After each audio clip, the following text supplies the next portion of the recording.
Washington Journal continues. As promised, Star Parker, founder and president of the Center for Urban Renewal and Education, our guest. Thanks for coming on. You're welcome. First, a couple of questions about your organization. What is it? CURE is a think tank, a social policy think tank based here in Washington, D.C., where we promote market-based solutions to fight poverty. And do you mind answering how it's funded and how you're funded? We're privately funded. We get no government grant. In fact, one of our missions is to dismantle the social welfare state. So people are very interested in our mission, and our focus is on black pastors that are serving hard-hit communities, taking a conservative approach to the challenges for them and their people. You're part of the Value Voters Summit, and it seems like a lot of this summit has dealt with current day goings on in Washington, particularly when it comes to the debt limit, when it comes to the government shutdown. Can you kind of cross the bridge between how voters, or at least participants like that, are looking at what's going on in Washington, and particularly your take about what's going on with the shutdown? I think most of the people that are attending the Value Voters Summit come from the perspective that we can't go on this way anymore. And they're coming from a side of America that is in conflict with what's happening here in Washington, especially with the ideology, the vision that the president has for the country. We're split in half almost. And the people that are represented there are saying, we want a nation of freedom and personal responsibility. We do not want a secular socialist government. And so they're making their voices heard, and many of the speakers are in agreement with it, and the leaders that are speaking to this group are also in agreement. So does that mean, particularly when it comes to the Affordable Care Act, they would like to see it eliminated or modified, or what does that mean? I think that they would like to see it eliminated, but when you think about how you serve the poor in government, it's not like they don't have, or through government, it's not like ideas are not being shared. When you look at, for instance, the poverty program of Medicaid, there are interesting ideas on the table that we never get to that discussion. What Obamacare does is expands Medicaid. It just says that why don't we just, try to socialize medicine for the rest of the country, as opposed to looking at this particular poverty program that isn't working, not just for the taxpayers, but it's not working for the people that we say we're trying to help. When you talk about expanding ideas, what do you mean? Well, for instance, there's much discussion about voucherizing Medicaid, allowing for the people that are participating in the system to go and buy a private insurance for themselves, not one that the government has selected, but for them to shop on an open market. Some of the ideas that were, I think, the House Speaker or the House Budget Committee Director, Paul Ryan, had floated those kind of ideas.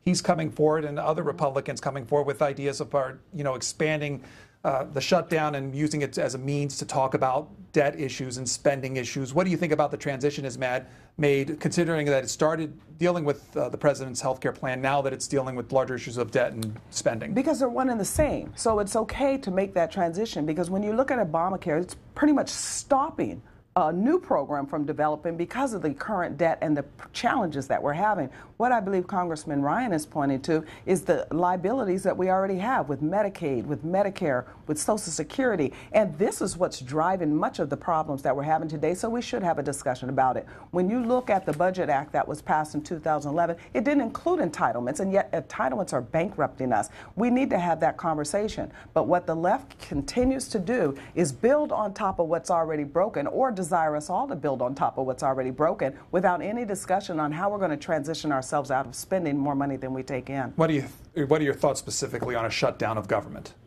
Well, I think that just the fact that they have determined who's essential and who's non-essential is one place that we can start to say, how do we transition ourselves out of this chaos that we've gotten ourselves into by manipulating money out of one group to pay for others? We're at a real critical cross point. Half the country doesn't have a problem with other people spending money on their behalf. When you look at 1979, 20% of American people got more from government than they put in. Today, it's 60%. We can't go on like this. And if the shutdown is getting us to the point where we have this discussion that should have taken place years ago, then we should have a shutdown. And what do you think about thoughts about this debt limit that we'll reach next week, using the shutdown as a means to start negotiations because of that limit that's coming up? There again, it's one and the same question. Do we continue to spend more money than we borrow or we take in? Do we borrow that money and then force certain people in our population to pay those bills? I think that there are some in our society that want to have that discussion. Star Parker is joining us till about 8:15 to talk about these issues with you. If you want to give her a call and ask her questions, 202-585-3881 is the number to call for Republicans. 202-585-3880 is the number called the Democrats. And for independents, 202-585-3882. You can tweet a question or a comment at C-SPAN WJ, and you can also send us an email too. That is journal@cspan.org. Talk a little bit about your history. Your bio says that you have 7 years of firsthand experience in the grip of welfare dependency. What does that mean? Well, it means I believe the lie of the left. I believe a lot of the rhetoric that we're hearing today, that the poor are poor because the wealthy are wealthy, that my problems were somebody else's fault, that America's inherently racist, so no need to mainstream. And I got caught up in a lot of reckless behavior, criminal activity, drug activity, sexual activity that landed me in and out of the welfare state, 3.5 years consistently. And it wasn't until a Christian conversion that I changed my life. Now, this is the significance of what we're discussing at the Value Voter Summit. There are Americans who changed their lives based on new information about religious conviction and personal responsibility. When you change your life and you start saying, wait a minute, I have an obligation to my neighbor to be self-sufficient, to be responsible with my decisions, you start to see debt go down. You start to see responsibility increase. So you start to see prosperity. It's a challenge it was a challenge in my life, and it's a challenge in a lot of people's lives today, that we keep making political promises that somebody else will take care of you, and that person is getting weaker as a contributor in this society. Your latest op-ed for the Christian Post, this is the headline, Budget Crisis has roots in the erosion of values. Can you expand on that? Well, that's one of the columns. I've been talking quite a bit about what's happened first of all, my column is for Scripps News Service, and so we distribute to about 300 different outlets, and so I just need to clarify that because people wonder, how are you on so many places? And it's just the one distribution service. But what I'm looking at this week in my column is this conflict of visions. You know, there are those in our society now, and especially here in Washington, that keep insisting that all of the shutdown is the Republicans' fault, and that the Tea Party are ideologues, and that this is what's driving this discussion. The Tea Partiers are ideologues, but so is the president. What they have are two separate visions for this country, and that's what the great debate is about. A lot of our folks say the Tea Party is largely the ones behind what's currently going on with the shutdown, and they're the ones that made it happen. You know who the Tea Partiers are? They're decent people in quiet communities who finally were fed up and began to elect officials that would go and do exactly what this country was designed to do, have a three-part government and representatives of the people. The congressional leaders that are taking control over this discussion are representing districts of people who are voters who are saying enough is enough, we have to bring our fiscal house in order. Do you think there's a real discussion going on between the two parties, though? We'll see. No, well, the president decided he didn't want to talk about these things, but now as the shutdown goes on, I think that he and Harry Reid are starting to realize that they must discuss it. They only represent half of the country.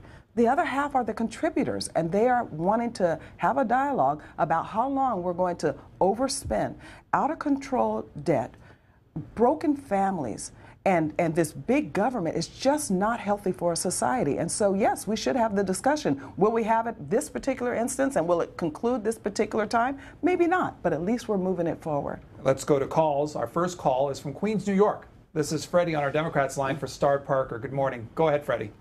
Yeah, good morning, Star. I'd like to say that the hue and cry from the Republican Party is that you can't spend what you don't have. But anybody who buys a car or a house, they don't take all their money out the bank and plop it down on the one car or the house. They take a percentage out and save some of that money for a rainy day. Right. But credit is what greases the wheels of this country. General Motors makes more cars than people could buy for cash money. So without credit, without thinking that you'll do well in the future, we couldn't buy all the refrigerators. We couldn't buy all the houses, the television without credit.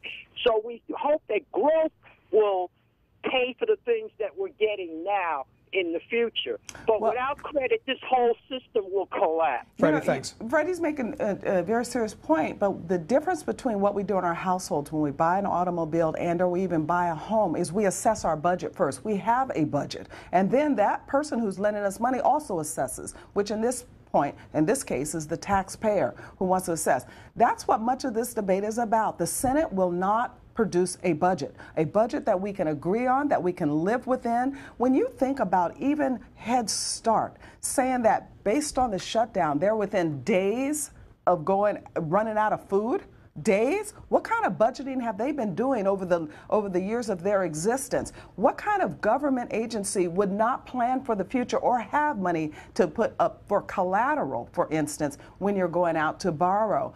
We can't go on like this. We cannot continue to spend and borrow. Spend and borrow. You have to set a budget, and that's what this debate is about. Let's find out how much we need. Let's find out, can we live? Let's find out, are there things that we don't need that we shouldn't be paying for, and then let's adjust ourselves as the American people. Here's Walter.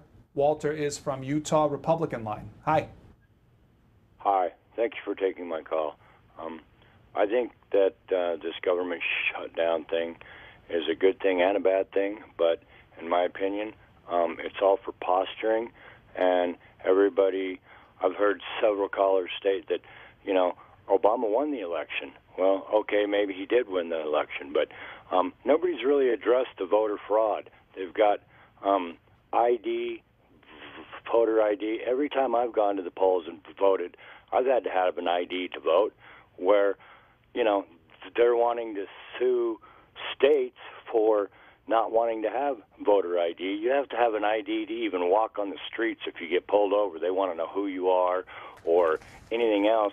And I believe that the only way Obama got in the second time was through voter fraud. There's been stuff stated on news organizations where poll voters that were in charge of the polling voted several different times because they wanted their vote to count. Yet that's never addressed. But okay. Caller, thanks. This discussion is not about posturing. This discussion is about how taxpayers what benefit taxpayers are getting. This discussion is about a conflict of visions, how we should move forward as a nation. Should we be a biblically based, personally responsible nation, or should we be a secular, anything goes, big government nation? This is very serious, what's taking place right now. It has to happen. Of course, there's pain as a result. The same way when a union goes out on strike, people are have to adjust. There are challenges in their life at that moment, but we all hope to come out the better for it. But this is not posturing. This is very serious business taking place right now in Washington. The New York Times editorial took a look at the offers from the House to take a look at the issues of larger spending issues, and they write this. They said, each day the shutdown continues, a lack of services grows more acute. Republicans know that they are hurting those most dependent on government assistance, who tend to be Democratic constituents. To cite just one example, many states are about to run out of federal nutrition aid to the poor. Michigan, along with other states, is close to shutting down for women, infants, and children's feeding program, temporary assistance for needy families, school lunches, and food stamps. Well, here again, we have to say, what happened in the American people that their resilience isn't there anymore? What happened to the personal dignity of one that thinks that their whole existence is tied to government? The fate, the set of circumstances that one is born into is not necessarily their future. And what we've done over the last 50 years is we've built out dependency programs and increased a slave mentality in people that are not even trying anymore because they've been told all their lives that they don't have to. This is a challenge that now you have the nutritional programs in charge of taking care of our most vulnerable running out of food. How do you run out of food in 2 weeks if you are a government, if you're the helper of these service providers? So yes, I think that we should have that discussion as well, because I don't see private organizations running out of food or services to help those that are most needy. It's only government where they think they have an endless supply of cash that they do not budget. And that's what this is about. The Senate has not produced a budget in years. They came out with some pretend budget that no one even wanted in their own caucus, the Democrat caucus. So yes, we're going to have this discussion as we are having, and the shutdown is painful. And sometimes a little pain increases the resilience within one to say that then let's solve this problem. So when it comes to entitlement programs, are they a need? Do they need to be modified? Where do you fall on that? We know that they need to be modified. When we passed federal welfare reform, I was consulted on federal welfare reform when we passed it in the 90s. And I'm telling you, we saw people's lives begin to change. Was it painful at the beginning? Yes. But over time, we got ourselves back into the same situation that we were in prior to welfare reform. The red states are working. The blue states are not. Blue state dollars are now moving into red states because they're looking for life. They're looking for prosperity. They don't even understand why these red states are working. These red states work because their right to carry and their right to work. When we start adjusting ourselves as a nation to say what works and what doesn't, and that's what which vision works and which one doesn't, and that's what this debate is about, then I think that we'll start seeing health for everyone. But is there a little discomfort? Yes. But will people survive? Yes. Here's Whit from Stanley, North Carolina, Independent Line. Hi. Hi, how are you today? Fine, go ahead, please. Good, good. First of all, thank you, Star Parker. This is a pleasant surprise. Oh, my gosh. You need to run for president because no, thank you. You make sense.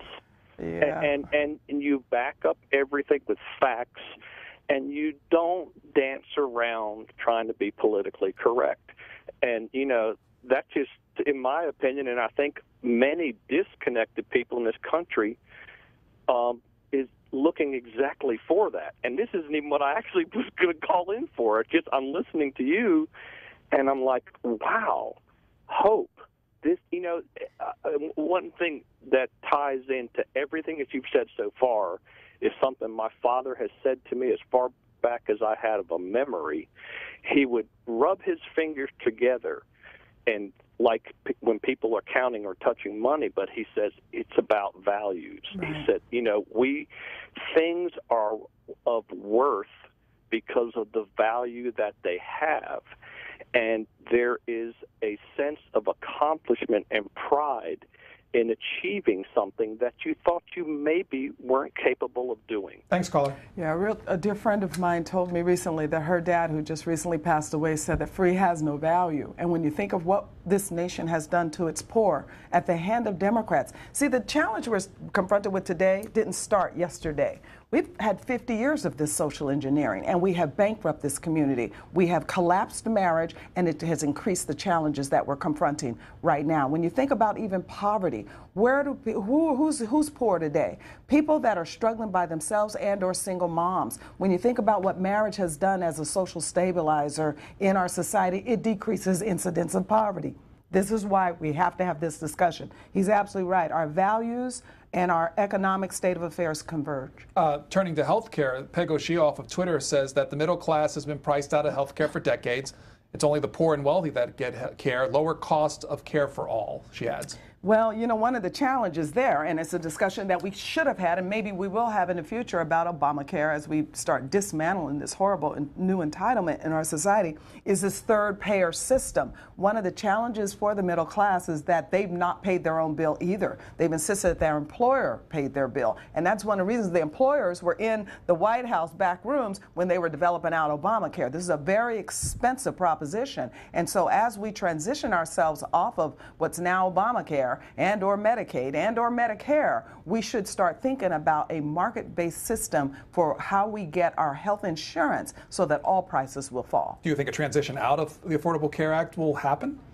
Well, that might be the solution because obviously it's not total shutdown, and it is interesting that the question would be, should he take away his signature Obamacare? But I think that as the more that the polls are showing and the more that the American people are saying that they don't want this, the more we will see a dismantling. It absolutely should be at least postponed for the year that the Congress asked for. The House asked for a postponement for a year. If you can opt everybody else out for a year, why not allow the American people out for a year so that we can reassess ourselves? This was rammed down the people's throat. Remember, there was not a Republican vote, and yet there are Republicans in this society. Now, they're going to develop out a hatred toward Republicans, but Republicans are representing American people, and that's almost half the country. So yes, we should say, are we going to be able to live equitably as a society, or are we going to constantly have this war? Someone mentioned earlier just a secession, I suppose, to just divide out the red states from the blue states. I wouldn't suggest that's a good idea because the blue states are not working. Where we have good Republican governors and good Republican legislators in various states around this country, we're seeing tremendous growth. Where we see challenges is where government is too big, families are too broken, and the debt is too large. Democrats line. This is Danville, Kentucky. Ernest, hello. Hello. First of all, I'd like to say to Star that you are a breath of fresh air. Really, I've listened this morning. I'm thinking, golly, where does this lady come from?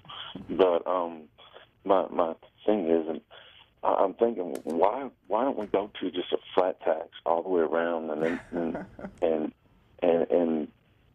have everybody just pay their fair share?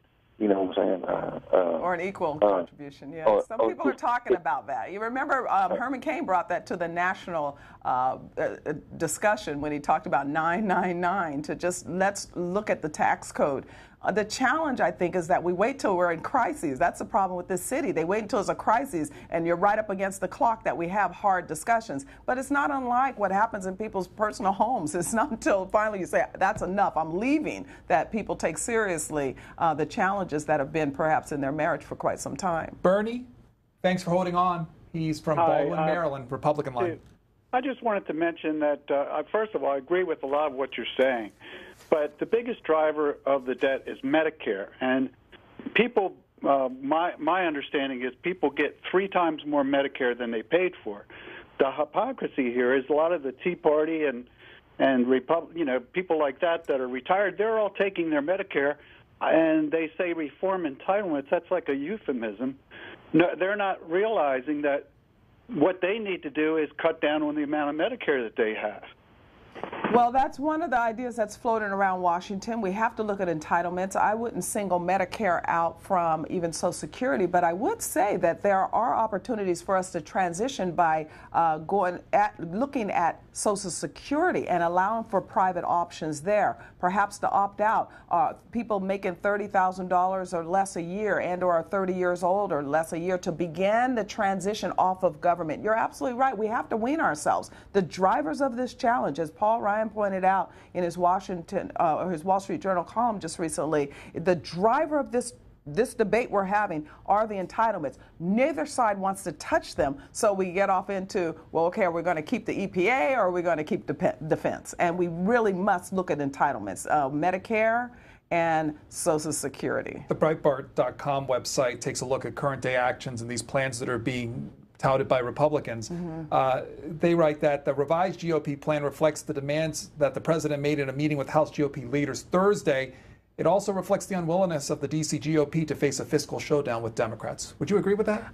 I don't know that all will not. And one of the things that it's easy to just throw rocks at somebody or to try to blame someone. And John Boehner actually is getting a whole lot more share that he probably doesn't deserve. One of the things that Boehner did when he took over the speakership is he changed the way that business was done in the House. It used to be an environment where the whip had a lot of power and he'd go out and make sure that everybody was on board before we as American people were able to be a part of that discussion. What Boehner did when he took up the gavel was said, why don't you represent your districts? Each of you have a voice. And that's why it seems a little chaotic, but in the chaos, we're getting to some serious questions so that we can get some serious answers so that we can save our country for our children and our grandchildren. We've had viewers call this program saying the Tea Party has too much sway over the Republicans in the House. The Tea Party representatives are representing their constituencies. One of the brilliance of this country is what President Garfield said.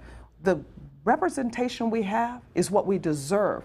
If we have recklessness, it's because we tolerate it, because we have elections. If the people that sent these Tea Partiers to Washington are not satisfied with them, they should vote them out. But if they re-elect them, which they did this last term, they're saying we want this discussion. Now, we can villainize, if we want to, or vilify the Tea Party and say, oh, this is some type of special caucus. No, these are decent Americans in quiet communities who sent representatives here to bid their business, their angle of the business. Why is it that only the Tea Party get the attention and we don't look at, let's say, the Congressional Black Caucus, for instance, who have represented these hard-hit communities for the last 50 years and look at the end result? So these are the conflicts of vision right there. The Tea Party representatives who are saying, let's limit the role of government, let's build a lot more personal responsibility, let's get the American people engaged in their own lives so that we can bring down this debt and live healthy, or what we've seen in our hard-hit communities. That vision, that secular socialistic vision is not working for those people, and it's not going to work for the rest of the country. Here is Tom from Dayton, Ohio, Independent Line. Good morning. Good morning to both of you. Thank you. You made a comment earlier there. Well, first I want to make a comment. One of our presidents once said, don't ask what the country can do for you. Ask what you can do for the country. I think all our CEOs in this whole stinking nation, sorry about that, should get together. And our president asked them that because 1970 had 20%, but we've lost 10 million livable wage jobs in this country. So our CEOs could go over and hire people in Bangladesh, and these other countries at slave labor. And we, the American people, are paying for it. And if you go to market solutions for your health care, hey, when was the last time any Republican ever asked, hey, let's ensure the people that already have a pre-existing condition or the children have a when did that happen? I must have missed that comment. You know, there are two different discussions that the caller is bringing up, but I want to address the one about this notion of redistribution of wealth. It won't work, and you can try to point to a CEO and envy his life and life patterns as a result of him putting an idea on the table and making money, or we can look deeper and we can look at the fungibility, if you will, of money, the nature of money. It's going to move because its nature is to create more of itself. So it's not like there are people sitting in a back room deliberately saying, how can I destroy the American people, get more, and punish them because I'm not paying them what the caller calls a livable wage? No, what's driving a lot of the unemployment, especially in our hard-hit communities, is this insistence on increasing minimum wages and penalizing business for just trying to make a widget and make a buck. That buck is attached then to our whole economy. So when we think about why money goes abroad, we have to start thinking about the excessiveness of government regulation and taxation. Here is Abraham from Gaithersburg, Maryland, Democrats line. Yes, good morning. Okay, everything that you're saying, most of it I agree upon. But there's something that you forgot, what that is, from the day this president got elected, the Republicans decided on two things. Number one, they will do whatever they have to see that he is a one-term president. Well, they failed. Number two, they will do whatever they have to make sure that he's the most ineffective president that ever was elected in this country. Well, they've come to a point where they decide that's not working either. Okay, for them to come in, they decided to vote against everything Obama has proposed. That's number one. They voted even against their own proposition before Obama got elected. That's not how the government is supposed to work. This is nothing to do with Obamacare. This has everything to do with Obama. From day one, they have done everything they can. They have failed. They have even failed now that they've come to a point they know that everything is working. They decided to go back to something that's already done. They decided to undo everything that he's done. Thanks, Carl. I think that perhaps there's some truth in what he's saying. And we can say this has a lot to do with Barack Obama. What we cannot say it's because of his race, which is what many on the left will try to point to so that they will shut down discussion. It has to do with Obama because of that conflict of vision. When you look at someone who's an ideologue, who has a vision for this country that is inconsistent with the founding of this country, you're going to have debate. And for the caller to insist that this is not what the country is about, it's exactly what the country is about. That's why we have a constitution. It's an operating manual. And we have a three-part government because the heart of man is desperately wicked. Who can know it? And so we need to have these checks and balances. For there to be people in our society who thinks that the Barack Obama administration should have been able to just come in and do whatever they wanted to without any dissent, without any discussion, and we've already seen result of what those ideas do, not just in our country, abroad, then that person is in deception, because there are people that really care about this country from a different perspective, and they're going to have their voices heard. And that's what we're hearing this week in Washington. Our guest is participating in the Value Voters Summit, and for those who may not know, what is it? The Value Voters Summit is under the direction of FRC, the Family Research Council, where they bring together like-minded speakers and like-minded individuals to talk about some of these issues, not just from an economic perspective, but more from a religious, constitutional perspective. One of the speakers was Dr. Ben Carson. When he talked about Obamacare at the summit, he said that it was the worst thing to happen in this nation since slavery. I would agree with him, and I really appreciate that he's in the forefront and a national spokesperson. Dr. Carson has been on my CURE advisory board for a couple of years, and his story has run through the black community for generations, looking at a mom who couldn't read but required of her children excellence. We're missing that voice now out of our leaders in black America. And so Dr. Carson, when he talks about the challenges of Obamacare, we should respect that. We should maybe assess whether he's right or wrong. Baton Rouge, Louisiana, Republican line. Michael, good morning. Go ahead, please. Morning. Thanks for C-SPAN. Parker, Michael, hold on. You're breaking up. Michael, try it again, please. As a Star Parker, it's listening to you. I've never heard you speak before. I'd like to know how in the world can we, everyday people like Joe the plumber, to run for for Congress without having to have someone $1 million. I think he's trying to get to the point of being a participant or yeah, but he making asked about influence. running for office without access. I think that, and I don't know if he was saying without access, but I think that what the Tea Party coalitions have proven as well is that you don't have to be an insider anymore to participate. And one of the real blessings that we have today is we have internet, we have Google, we have the ability to communicate with each other without it being funneled through AP and the national mainstream media. So I'm not sure that I agree that just common man, decent Americans cannot get here and help us make changes. But in the meantime, we can do other things. It's one of the reasons I started a nonprofit organization. I wanted to develop out an organization that didn't work inside, but worked on the outside, but worked on public policy issues. So we have three parts. We look at policy, we build a grassroots initiative, and we're definitely in media. When you think about the time that Ben Carson pointed to slavery, we had a lot of people trying to change the course that the country was on, and at that point expand slavery into new territory. And we had a lot of people, some inside, some outside, some in the media, and one of my favorites was Harriet Tubman. So he doesn't have to run for office to be engaged. I would suggest that you Google around and find some local organizations and help them help your community. Did I read correctly, you ran for office at one time? I did run for office this last time that the wave was in society. The Republican Party of Los Angeles came to me and asked me to try to take out Laura Richardson, who had represented a community of people who half the people did not want that representation. They don't want big government, and they really felt that their community was reflective of the ideas of the left, and it wasn't pleasant. Compton was included in that particular district. But 5 months was not enough time to undo 50 years of this type of social engineering and indoctrination, and I was not able to take her out. The redrawing of the map, though, in California helped her lose her seat this last go-around, though. What was the most important lesson you learned during those 5 months? That politics is still very local. I was asked to move into a district I didn't live in. One more call. Here's Kathy, East Jordan, Michigan, and Kathy is on our independent line. Good morning. You're on with Star Parker. Good morning. Hi, Miss Parker. Go ahead, caller. You're on. Okay. Hi, Miss Parker. Hello. Good morning. Good morning. I want to tell you, I do back the gentleman up that said you should run for president. You're the first one that I've actually seen on here that actually uses common sense with some old-fashioned values. Make people responsible for themselves. I do work in a federally funded clinic, and I see all kinds of things. I live in northern Michigan. My community is very poor. One of the things that I see are pregnancies with young girls. We've got them as young as 14, 17, 18, and birth control is free.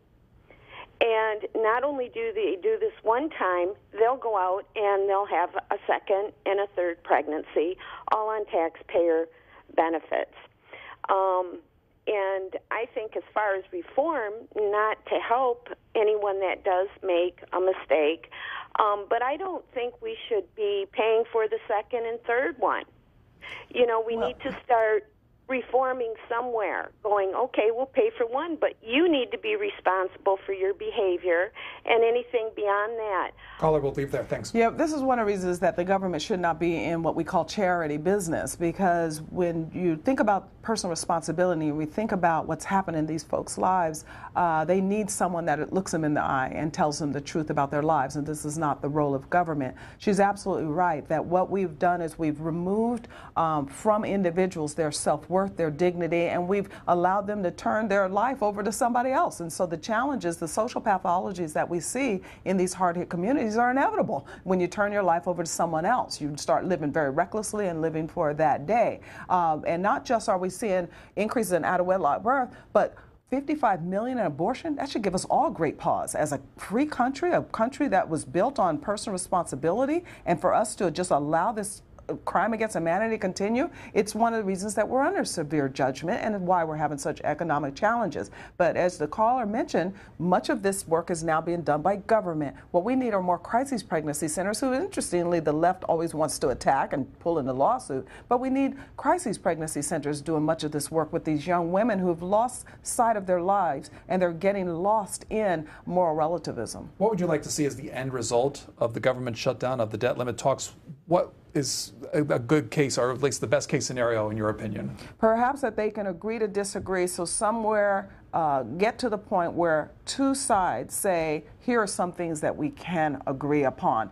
You know, I'm not sure that that will happen, similar to in the 1850s when we were at that critical cross point. We couldn't go on anymore. Abraham Lincoln, if you look at his first inaugural, he thought that perhaps deliberation would solve these problems. By his second inaugural, we were going into war. It was just not going to happen. We have a conflict of visions, and can this marriage survive? I don't know. I really don't know, because it seems like the left has dug their heels in and the right is going to dig their heels in, because there are people that are saying you must. We can't go on this way anymore. Star Parker, the Center for Urban Renewal and Education.